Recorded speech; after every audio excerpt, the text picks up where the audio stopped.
She was one of the brightest stars in European sport. I thought everything is possible. Laura Dahlmeier, Olympic biathlete, double gold medalist, world champion, and a woman who seemed born for the mountains. At the 2018 Winter Olympics in PyeongChang, she made history. At just 24, she reached perfection. Gold in the sprint, gold in the pursuit, bronze in the individual. The press called her unstoppable. Her rivals said she was made of ice and precision. And then, she walked away. At 25, at the very height of fame, Laura announced her retirement. No scandal, no injury, just a few quiet words. I need a different life. To fans, it was a mystery. To teammates, a shock. Some whispered she was tired of the pressure from her coach. A few close to her claimed she had grown distant long before she retired. Something had changed after PyeongChang, something she never spoke about. She stopped answering calls. She stopped smiling in interviews. She disappeared from the spotlight, trading the roar of crowds for the silence of the high Alps. She studied to become a certified mountain guide, spending her days in thin air, far from the cameras that once chased her every move. And then, in July 2025, she accepted an invitation that would change everything. A remote valley in northern Pakistan. Their goal, Layla Peak, a perfect blade of ice cutting into the clouds. She didn't tell many people about the expedition. Only a few close friends even knew she'd left Germany. The weather was calm. The route was familiar. It should have been just another ascent. But Laura never came back. Some called it fate. Others questioned why she was really there, and who persuaded her to go. What began as another climb became her final mystery. This is the true story of Laura Dahlmeier, the Olympic champion who turned her back on glory and vanished into the mountains she loved. Laura Dahlmeier was born on August 22, 1993, in Garmisch-Partenkirchen, a small town in the Bavarian Alps. From her earliest years, she was surrounded by snow, silence, and mountains. Her father was a mountain guide, her mother worked at a local sports clinic, and Laura grew up skiing before she could even read. She joined a local biathlon club as a child, combining cross-country skiing and rifle shooting, and quickly showed an extraordinary sense of focus. Coaches called her disciplined, humble, and relentless.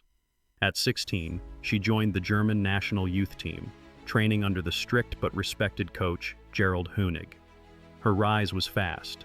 Between 2015 and 2018, she became one of the most successful biathletes in the world, winning multiple world championship titles and 2 Olympic gold medals in PyeongChang. She was admired not only for her talent, but for her quiet, focused personality. After her retirement in May 2019, Laura turned completely toward the mountains. She completed training with the German Alpine Club and qualified as a state-certified mountain and ski guide, one of the few women in Germany to hold that title. She began guiding clients and climbing classic alpine routes across the Bavarian Alps, the Tyrol, and the Swiss Bernese Oberland.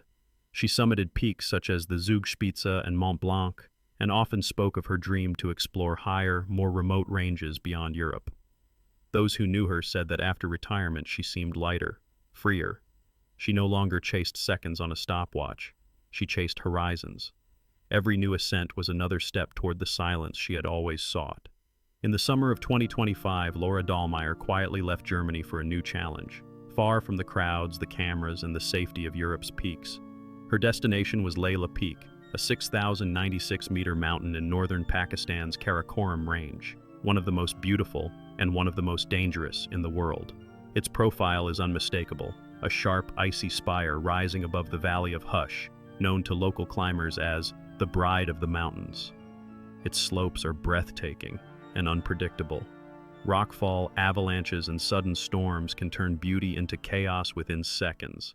She joined a small international team, 2 European alpinists and 2 experienced Pakistani high-altitude porters, men from villages who had spent their lives carrying loads for expeditions across the Karakoram. The group moved quietly, without publicity, using the alpine style Laura preferred: light, fast, and independent. No fixed ropes, no oxygen, no commercial expedition behind them, just skill, trust, and experience. They reached base camp in mid-July. The weather was promising. Long, stable days with soft winds and cold, clear nights. The team acclimatized on nearby slopes, adjusting to thin air. Laura was said to be calm and focused, spending her evenings reading maps and writing short notes in a small notebook she always carried. This year, temperatures across Central Asia reached record highs, and it accelerating the melt of high-altitude snowfields. In the Karakoram, that danger is magnified. The range is one of the youngest and most active mountain systems on Earth. Its peaks rise sharply from deep valleys, their flanks made of fractured granite, loose shale, and shifting glaciers. The slopes are steep, often vertical, and the rock is layered like glass, ready to peel away. For Laura's team, all the signs were invisible.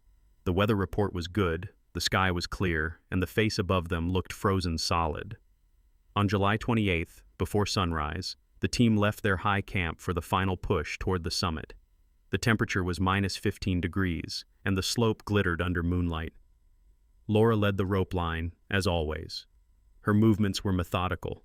Steady rhythm, slow breathing, perfect concentration. At around 5,700 meters, they paused beneath a narrow ice ridge. The light was rising, pink and gold, cutting through the thin air.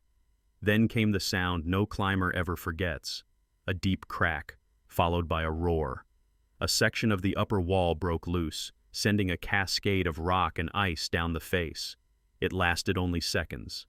When the dust settled, Laura was gone. The others, protected by the ridge, survived by chance. They tried to reach her, shouting her name, moving cautiously toward the debris field, but the slope kept collapsing. More fragments fell, small but deadly. One of the porters radioed base camp, his voice breaking with static. "Accident. One climber hit. Cannot approach." For nearly 24 hours they waited for help, trapped between storm and rockfall. When the weather briefly cleared, they descended to the lower camp, exhausted, frostbitten, silent. The rescue operation began immediately. Helicopters from the Pakistan Army Aviation attempted several flights from Skardu, but strong winds, altitude, and unstable terrain forced them to turn back. Local rescuers from the Alpine Club of Pakistan joined the effort but confirmed what everyone feared. The upper ridge was unreachable without extreme risk. 3 days later, her family released a short statement from Germany. They confirmed that Laura had died in the accident, and they asked that no recovery mission be attempted. Laura died doing what she loved most, the message read. The mountains were her home. She will remain there, news spread across the world within hours.